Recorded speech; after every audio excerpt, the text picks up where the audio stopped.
Құрметті сіздер, қайырлы күн. Өткен жолы біз Гаухар апаймен подкаст түсірген кезде просмотрлар деген көп болып, мұғалімдердің деген сұранысы күшті болып, әсіресе дыбыстар, проблемный дыбыстарды қалай қоямыз, қандай жаттығулар жасаймыз деген сұрақтар көп келген болатын.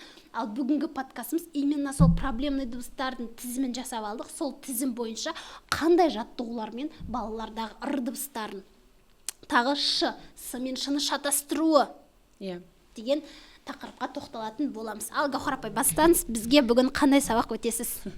Сәлеметсіздер ме, қалайсыздар? Қазіргі таңда проблемный дыбыс дейміз, ол жаңағы с, ш, ж, з, р, л дыбыстары. Осы 6 дыбыс негізі балалардың көбіне тілі келмейтін дыбыстар еді. Қазір орыс мультфильм көп көргеннен ба балаларда 5 жаста келеді, қазақтың төл дыбыстары қ, ғ-ны да айта алмайтын балалар бар. Ага, сағат десең сауат, ағаш десең ауаш деп сөйлейді. Мен айтам ғой ата-аналарына, қазір сондай жалқаулардың заманы болды. Балалар өңешін ғырылдатып қырып сөйлеуге ерінеді деймін ғой. Ұста, мойының ұста. Кәне мойның дірілдеу керек деп балаларға түсіндірем ғой. Деп отырады да. Мойын қатты қырылу керек, мына жерде ауа деген тіреліп қалу керек деп түсіндірем ғой балаларға. Соны жасауға балалар ерінеді, аяйды өңешті қыруға. Соны айтам ғой. Қ дыбысына да тілі келмей, яғни оны оңай дыбыстар ғой, көмей арқылы шығатын, бірақ соны сөз арасында қолданбайтын балаларда келіп жатыр. Ал енді негізінде дыбысты да біз антогенез бойынша, антогенез дегеніміз баланың табиғи жолмен өсу баспалдағы. Антогенез бойынша қоямыз. Маған осы соңғы рет 6 жасар бала келді, осы тамыз айының басында. Ата-әжесі айтты, балада р дыбысы жоқ деді. Баланы мен диагностика жасап отырып, қарасам, бала р дыбысына тілі келмейді, бірақ ш мен с-ны да шатастырады. Яғни сөз арасында сасым, масина, сапалақ деп сөйлейді бала. Оны байқамаған, тәтті тіл, ерке сияқты түсінген да ата-әжесі. Тек р жоқ баламда дейді. Р дыбысын қойып берсеңіз болды, бірінші классқа барайық деп едік дейді. Содан балада қарасам, ж дыбысын з дейді, ш дыбысын с дейді. Содан балаға жасы 6-да антогенез бойынша қ, г көмей дыбысы 3 жаста шығу керек балада, табиғи жолмен. 3 жаста? Оған дейін да қ, г дыбысын бала анық айта беру керек. Аға, ға деп айтады, е? 4 жаста ш, ж, з, с, яғни осы ызың ысқырық дыбыстар 4 жаста табиғи жолмен шығып бала анық айту керек. Демек 4 жастағы балаларын бар ата-аналар көріп отырса, именно осы дыбыстарды қазір айттырып көру керек. Айтпаса, значит, дабыл қағып қойып алу керек осы дыбыстарды. Яғни ш, ж, с, з дыбыстар 4 жаста шығатын дыбыстар, ал антогенез бойынша кеш шығатын дыбыс ол л, р дыбысы. Бұл 5 жастан кейін 6-7 жасқа дейін шығып, бала мектепке барғанда осы дыбыстарды анық айтып бару қажет. Л, р. Енді маған 6 жаста келіп тұр бала, р дыбысын қойып беріңіз дейді. Жасы р дыбысын айтуға келіп тұр, алайда баланың психологиялық возрасты, яғни психологиялық жасы 4 жаста қалып кетті. Баланың сөйлеу тілі кеш шыққан, ол баланың ш, ж дыбыстары анық емес, с, з деп айтып тұр. Демек мен ол балаға алып бірден р дыбысын қоймаймын.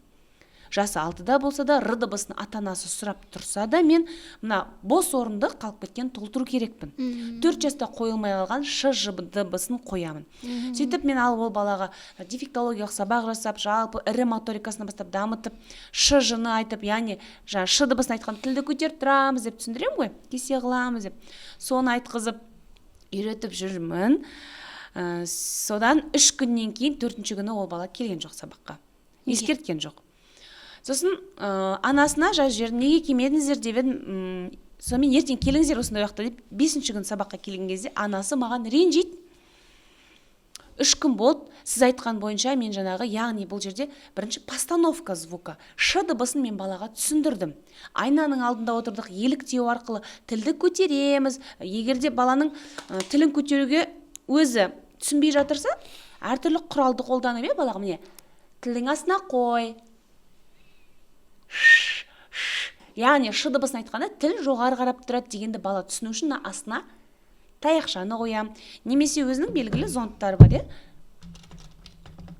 ш дыбысын айту үшін тілді көтер тұр. Көтер деп балаға, яғни механикалық тұрда балаға түсіндіреміз. мына миға сигнал береміз ғой, тіліңді көтер, тіл жоғары тұрады, ш дыбысын айтқанда деп. Балаға постановка қойдым, шыны бірінші күні ақ бала айтты, екінші, үшінші күні мен ол балаға автоматтандырып жатырмын. Яғни бірінші ша, ша, ша, шо, шо, шо, шу, шу, шу, буынды айтам, ашық буында, тұйық буында, аш, ош, еш, уш деп, одан кейін бүтеу буындар, шаш, шөш деген сияқты, одан кейін сөз арасында. Яғни ата-аналарға осы жерде қатты ескертіп айтқым келеді.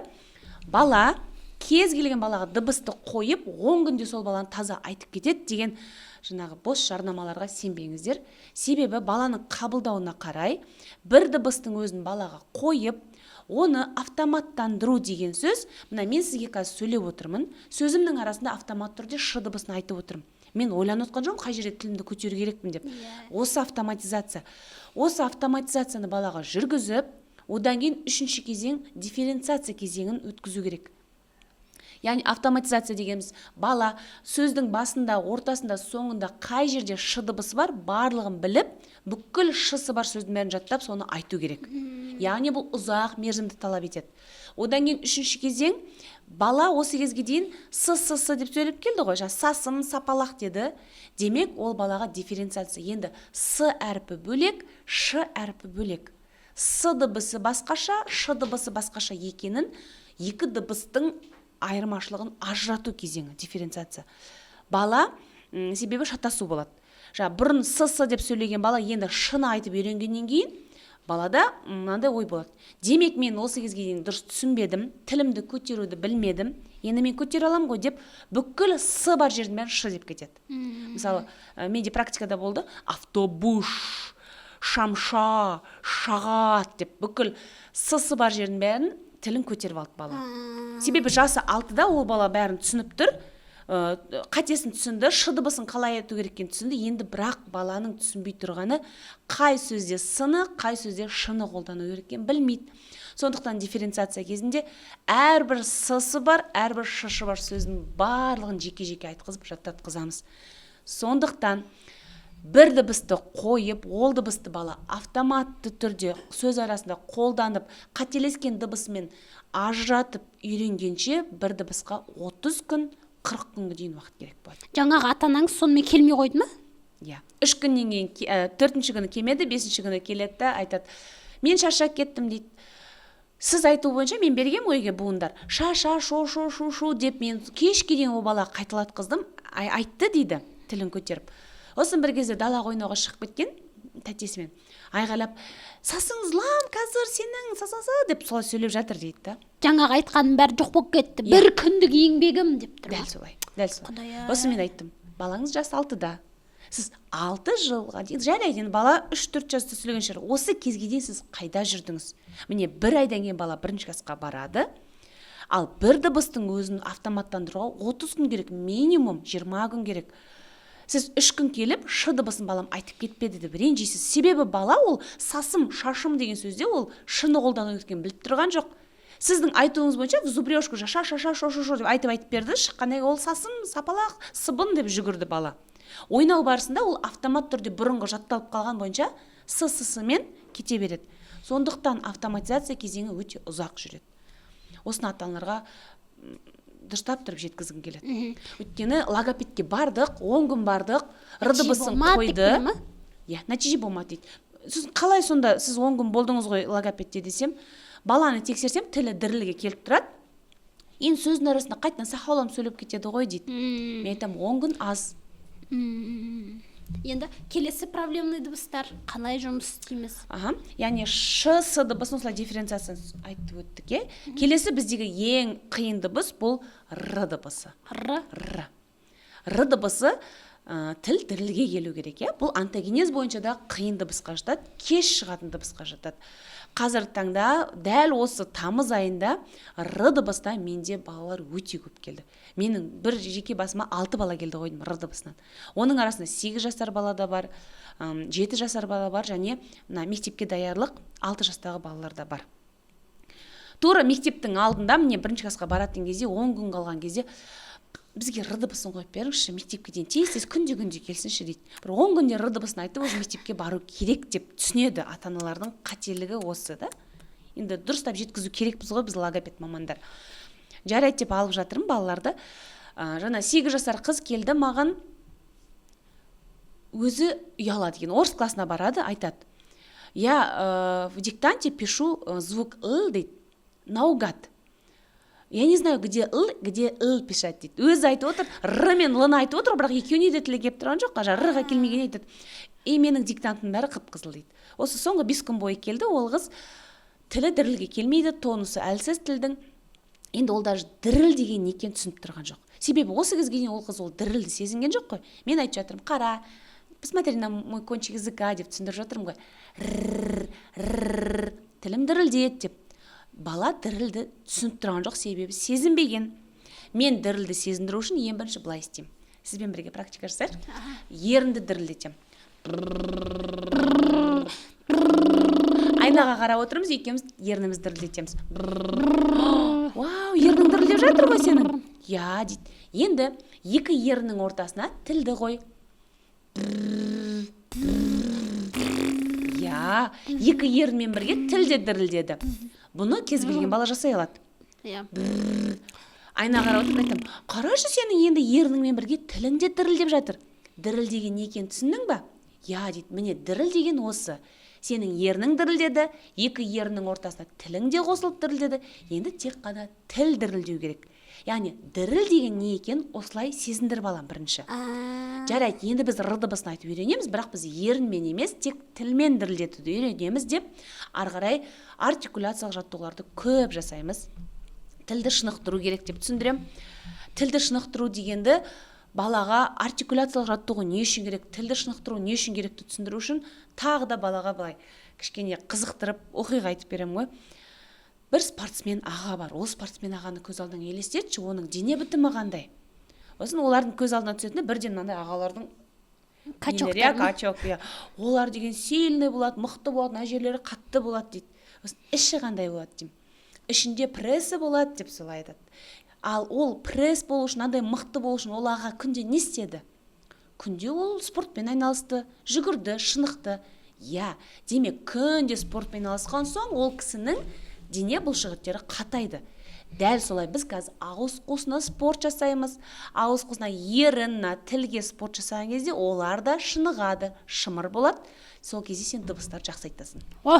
Яғни бала отырғызып айнаның алдына отырып, кел кәнеке тіл жасаймыз, ерін жалаймыз, таңдайды тақылдатамыз деп жасайды, бастапқы жасайды. Кейін оны не үшін жасап жатырмын, немене кешке дейін айнаға қарап тілімді шығарып отырам деген балада ой болады. Сондықтан балаға қызықтырып, бұл жаттығу не үшін керек екенін солай спорт арқылы түсіндіріп аламын. Былай айтамын ғой, планкаға тұрады ғой, жаңағы жерде құр осылай тұрып, оны түсінеді кәдімгі оқушы балалар. Планкаға не үшін тұрады десем, мына пресс шынығады, жерде қозғалмай осылай тұрады дейді. Ал енді тілде де планка жасауға болады десем, қалай апай дейді. Тілді шығарып, ұзақ уақыт қозғалмай ұстап тұрамыз. Бұл тілдің планкасы. Сол кезде тілің шынығады деймін. Жасап көрші. Просто тілді көтеріңізді, қозғалмай ұстап тұрыңыз. Немесе міне таяқшаны қойып қойыңыз. Тіл, таяқша құламай тұру керек. Яғни тіл дірілдемеу керек бұл жерде.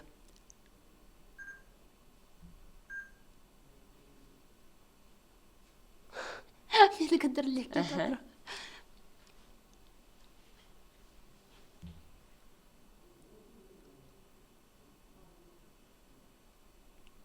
Дірілдеп кетсе не болады? Тіл дірілдеп жатыр, яғни тілдің тонысы әлсіз болып тұр. Балаларда мүлдем дірілдейтін, аны ұстап тұра алмайды балалар.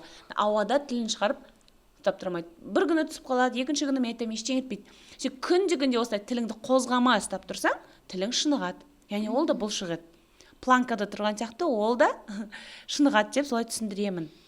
Енді р дыбысын қоюдың бір 3 түрлі тәсілін айтып кетейін. Негізінде р дыбысын 14 түрлі тәсілмен қоюға болады.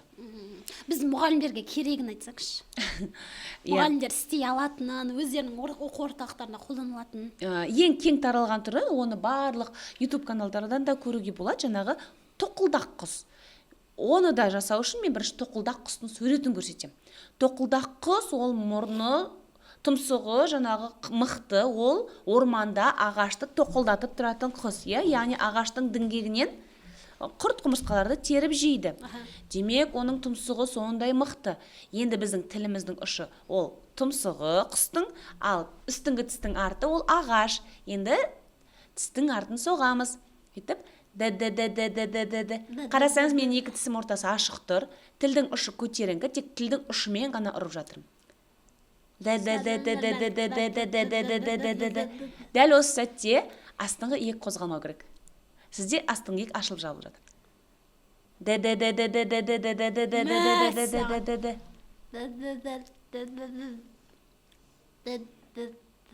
Балаларда осы көп кездеседі. Яғни, д-ді айтқан кезде былай тұрады бағады. Астыңғы иек ашылып жабылып жатыр. Бұл жерде тек тілдің ұшы ғана жұмыс жасау керек. Құрметті ұстаздарға мен логопедиялық бір-екі диагнозды айтқым келеді. Яғни дислалия. Дислалия деген сөз дис жоқ, лалия яғни дыбыс. Дислалия яғни осы р, с, ш дыбысына балалардың тілі келмеуі. Есту қабілеті, ауыз қуысының аппараты барлық қалыпты, бірақ баланың тілі сол дыбыстарға келмей тұр. Бұл дислалия. Енді дисартрия деген бұзылыс бар, диагноз емес, бұзылыс. Кешірім өтінем. Дисартрия, дис тағы да айтам жоқ, яғни артрия. Мен бағанан бері сізге айтып отырмын, артикуляцияға жаттығу, артикуляция, яғни артикуляция дегеніміз ауыз қуысындағы біздің мүшелеріміз, бөлшектеу деген мағынаны білдіреді. Дисартрия, яғни артикуляцияның толыққанды дұрыс дамымауы. Дизартрия балалар қазіргі таңда көп кездесіп жатыр. Бұл балаларда органикалық жетілуі де толыққанды дамымаған.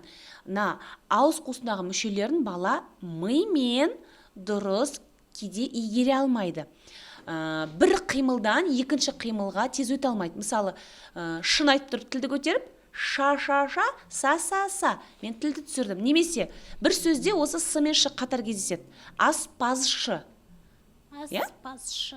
Мен автомат түрде тілді көтеріп түсіріп жатырмын. Осы балаларда кейде тілдің позициясын бір позициядан екінші позиция автомат түрде қозғалай алмайды. Және де жаңағыдай бір қимылды жасап тұрып, екінші қимыл қосылып жасап кетеді ауыз қуыс мүшелерінде. Д-д-д-д-д айтып жатырмыз, астыңғы иек бірге қозғалып жатыр. Негізінде қозғалмау керек. Немесе тіліңді көтер, жоғарға көтер деген кезде тілмен бірге үстіңгі ерін қосылып көтеріліп кетеді. Былай. Тіл ғана көтеру керек болса, ернімен бірге қиналып кетеді бала. Яғни ауыз қуысындағы мүшелерді дұрыс игере алмай тұру, бұл дизартрия. Дизартриялық бұзылыс кезде балалардың сөздері анық естілмейді. Как каша во рту. Тез сөз сөйлегенде мүлдем түсініксіз. Жеке айтқызғанда дыбыстарды да сөздерде анық айтады. Тез сөйлегенде бірақ анық емес, өзінің мамасы ғана түсінуі мүмкін. Тілі төселіп сөйлейді деген осы ма, бұл емес па? Тіл төселіп сөйлеу ол сегматизм. Бұл басқа, деген. Сегматизмнің ол бірнеше түрі бар. Сегматизм яғни ысқырық дыбыстар. С, з дыбыстарын дұрыс айта алмау. Th деп айту. Тілді төсеп сөйлеу осы. Осы ма? Ол да тілдің тонысы әлсіз болғаннан кейін бала тілді екі тістің ортасынан шығып кетеді. Тілді тістің артқы жағында ұстап тұра алмайды, өзінің қалыпты позициясында. Бұл да жаттығумен қажет болса, егер невропатологтың рұқсаты болса, логомассажбен қалыпқа келеді.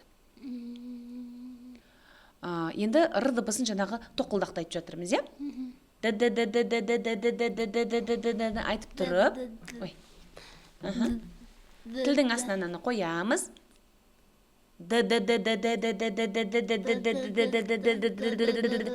Д-ды-ны сол айтып тұра бересіз, д дыбысын және тілді дірілге келтіреміз.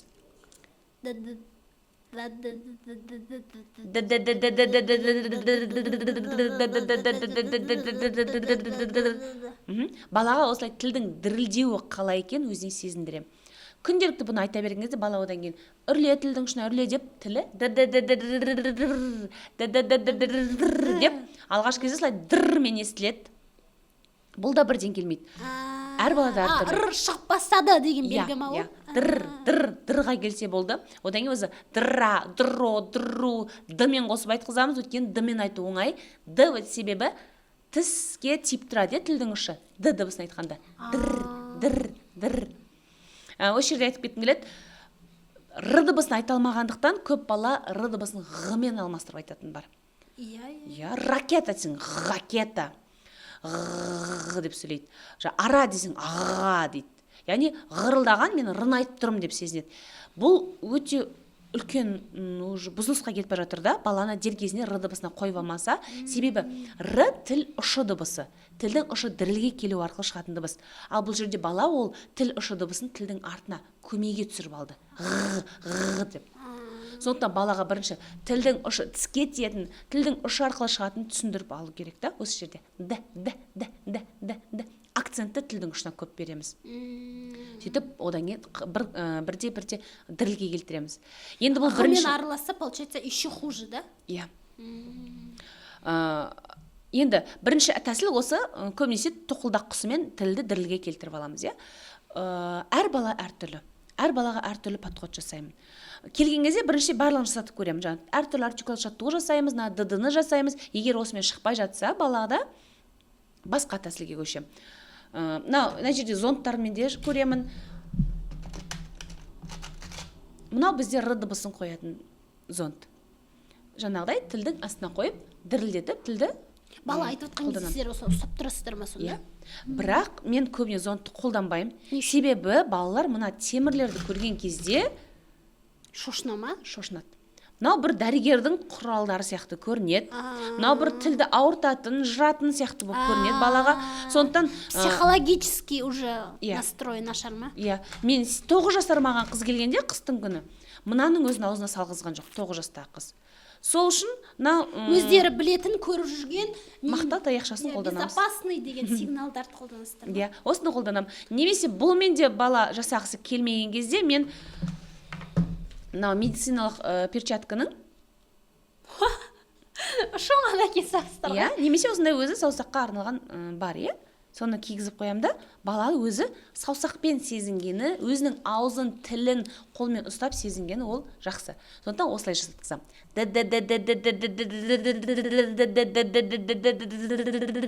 Мен 9 жасар қызымда осылай шықты р дыбысы. Мен ол қыздың аузына жақындауыма жол бермейді. Өзі ересек қыз, зонд, таяқша ештеңе салуға рұқсат бермейді. Яғни ауыз қуыста ол интимный зонаға жатады ғой. Біреу сенің аузыңа келіп қол салған, немесе бір зат салған қаламаймыз, иә?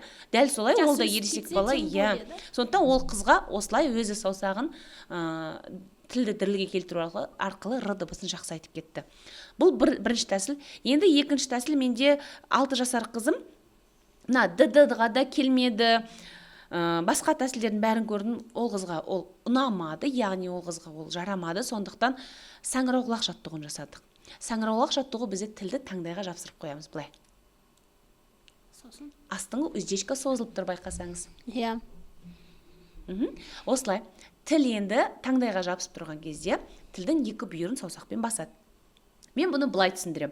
Кез келген жаттығу жасаттар алдында мен суретін көрсетіп түсіндірем. Балаға айтам, мынау киім. Сенің мамаң киімді алып жіпке жайып қойды. Екі бүйірінен қыстырғышпен қыстырды. Міне киім жайылып тұр. Енді далада қатты жел соқты. Не істеді? Жуылып тұрған киім желбіреді. Бірақ ұшып кетпейді, себебі оны қыстырғыш ұстап тұр. Міне мынау желбіреп жатыр желмен. Сіз өстіп көрсетсем айтады, сонда апай жел бір жақтан соғып тұр ма дейді кеше бір оқушы. Иә, жел бір жақтан соғып тұр, былай киім желбіреп жатыр деймін. Дәл солай, біздің тіліміз ол киім. Мынау екі қыстырғышпен тілді басамыз. Тілдің ұшы бос тұр. Іштен қатты үрлеген кезде бос тұрған тілдің ұшы ол дірілмен шығу керек деп осы жаттығу жасаттым.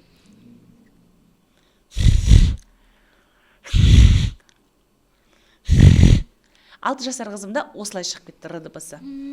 Получается, р әркімде әртүрлі әдіспен шығады, иә? Біреуін істеп көресіздер, ұнамайды, либо көмектеспейді. Көмектеспейді, әртүрлі басқа әдістерді көреміз. Осындай 14-ті бар. 14 түрлі тәсілі бар.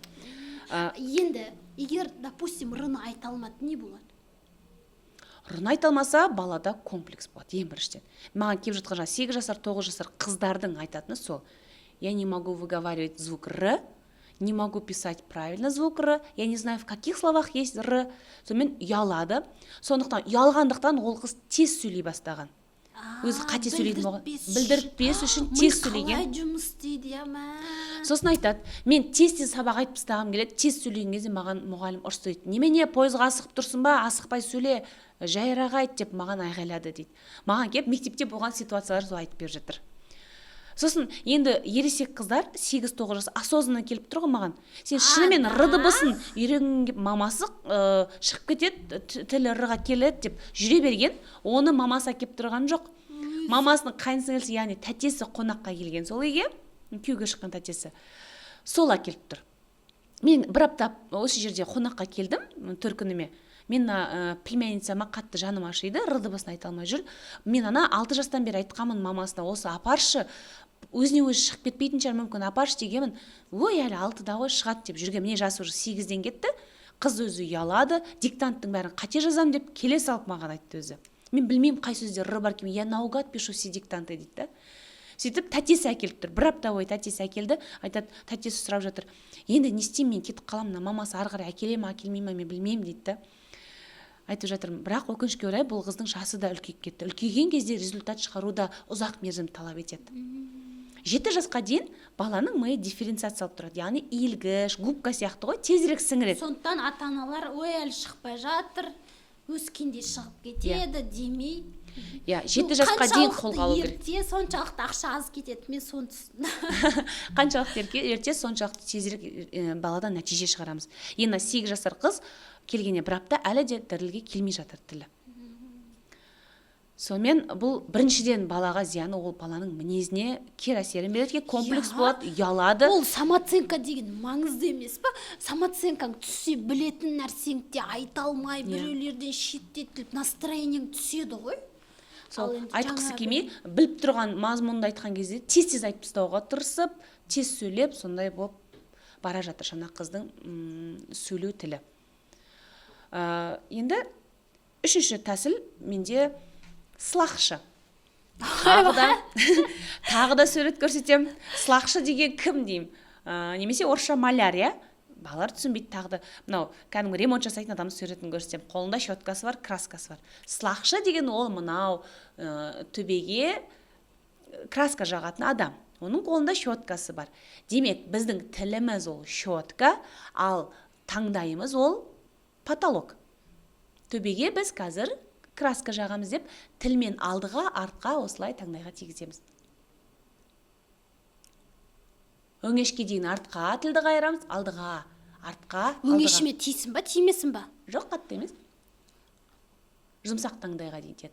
Байқасаңыз, тілді артқа қарай қайырып таңдайға тигізсеңіз, ол жерде жұмсақ таңдай бар бізде. Мен вообще сезіп отқан жоқпын. Тек таңдайымды ғана сезіп тұрмын.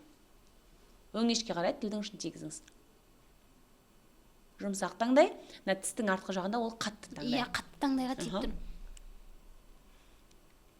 Енді осы жерде айтқым келеді, егер баланың тілінің тонусы барлығы жақсы болса, оқушы балалар осы әдіспен-ақ р дыбысын бірден айтып кетеді. Себебі мен практикамда 14 жасар бала болды. Келген күні бірінші күні-ақ осы жаттығумен р дыбысын айтты. 5 жасар қыз болды, ол да осы жаттығумен бір күнде тілін дірілге келтірді. Яғни, айтам, тіліңді артқа қарай қайырып тұр да, қатты алды қарай үрле.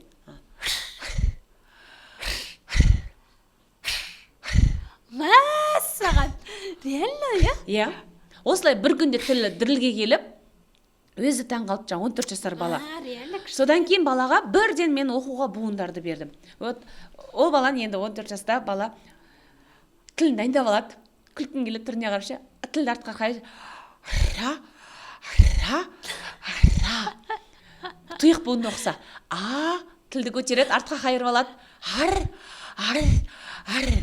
Тілді бүйтіп қайырып үрлемесе, ол дірілге келтіре алмайды.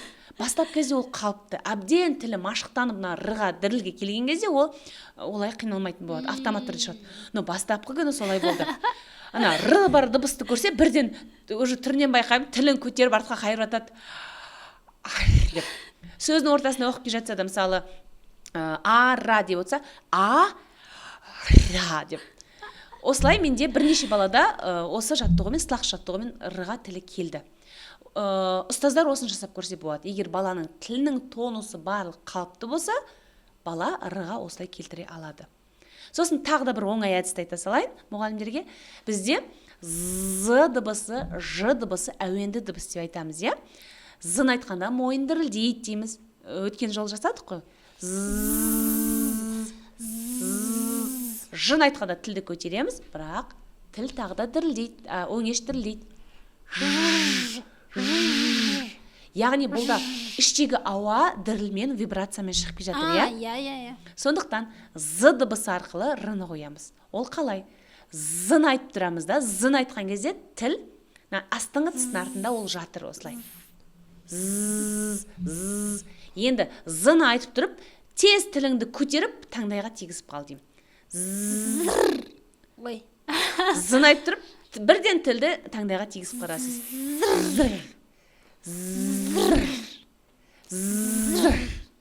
Бірден шықпаса да, бірақ кішкене болса да р-ның менде бірінші сразу шықты ғой. Иә, р дыбысы шығып тұр. Себебі іштен өзі ауа вибрациямен шығып жатыр. Біз тілді бірден р-ның позициясына қойып жіберген кезде, жаңа ауамен бірге тіл кішкене дірілге келді. Сонда з дегенді айтқанда тоже ол дірілдеп тұр ма? Өңеш дірілдеп тұр ғой, вибрациямен шығып. Өңеш, тіл емес. Тіл емес, ауа толқыны вибрациямен шығып жатыр. Ал р-да ол тілдің ұшы дірілге келді. Тілді бірден көтеріп қал деп. Бұл мектеп оқушыларына өте жақсы. Себебі з дыбысын біледі, айта алады. Мен айтамын, мына з-ны айта аласың ғой? Я, айта қойшы, з айтады. Енді сен з-ны айтып тұрып, тез тіліңді көтеріп, таңдайға тигізіп қал. Баста түсінбейді, ол қалай таңдайға тигізіп. Бірақ айтып бірге жасаған кезде кішкене р-ға тілі келеді. Күшті. Гаухар апай, онда аяқтайық. Бүгін біз р дыбысын қоюдың 3 түрлі әдісін көрдік, иә? Бұйырса, құрметті ұстаздар, келесі сабақтарда тағы да сіздерді қандай дыбыстар, қандай оқушыларыңыздың дыбысты айтқанда сізге ұнамайтын моменттері болатын болса, комментарийға жазыңыздар. Гаухар Манасқызына қоятын сұрақтарыңыз болса, әрбір Гаухар Манасқызының рилсы шыққан кезде астына комментарийге сұрақтарыңыз жазып отырыңыздар. Біз подкасттарды үнемі түсіреміз. Бұл бағыт деген вообще үлкен білім болып бара жатыр ғой, иә? Бұның айтатын заттары көп, бірақ біз енді мектеп мұғалімдеріне керек үшін именно дыбыстарға тоқталдық. Алдағы уақыттарда сіздердің сұрақтарыңыз арқылы басқа подкасттарды түсіретін боламыз. Гаухар апай, сізге рахмет. Жақсы сау болыңыздар.